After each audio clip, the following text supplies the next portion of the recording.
I'm Michaela and welcome to my kitchen. Today we're going to be making a yogurt and olive oil cake. Now we've had a lot of discussion in the group about olive oil and the benefits of olive oil. And so an olive oil in a cake makes it really moist, but you want to use an olive oil that's very mild because if it's too heavy it's going to overpower the cake.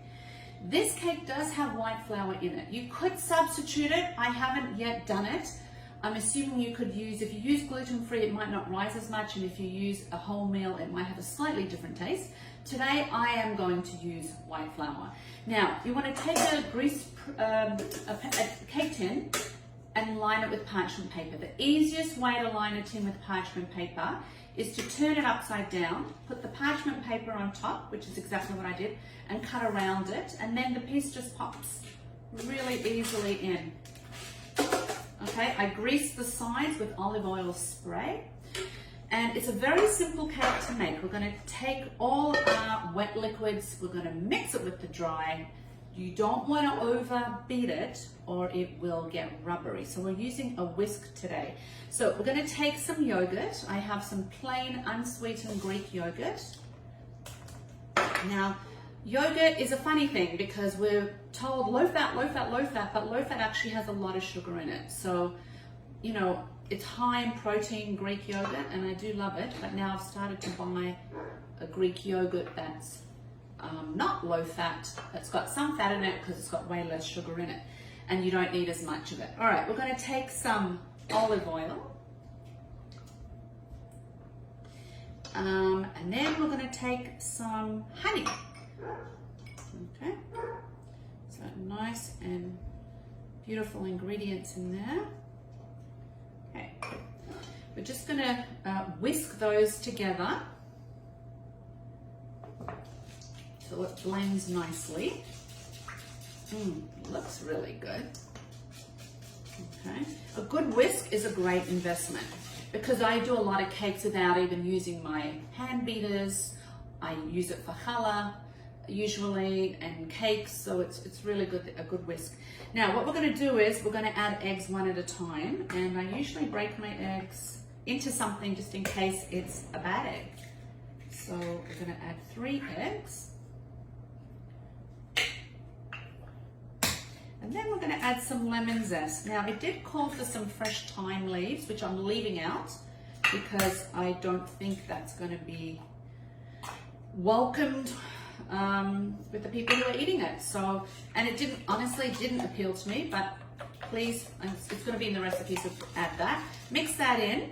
And now another great investment, another great tool in the kitchen is a really good lemon zester. Now I grate garlic on this.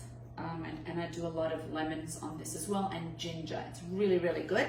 Very sharp, so be very careful. So we're going to grate some of that on, and it goes directly in and it works really quickly.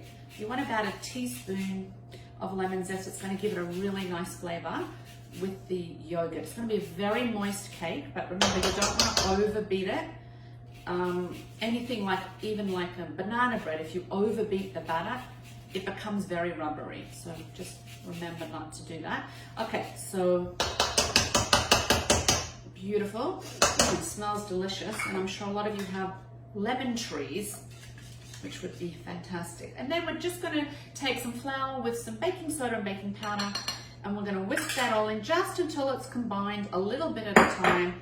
And then we're going to pour it in our cake tin and we're going to bake it. Now you can just dust some icing sugar on this cake when it's done.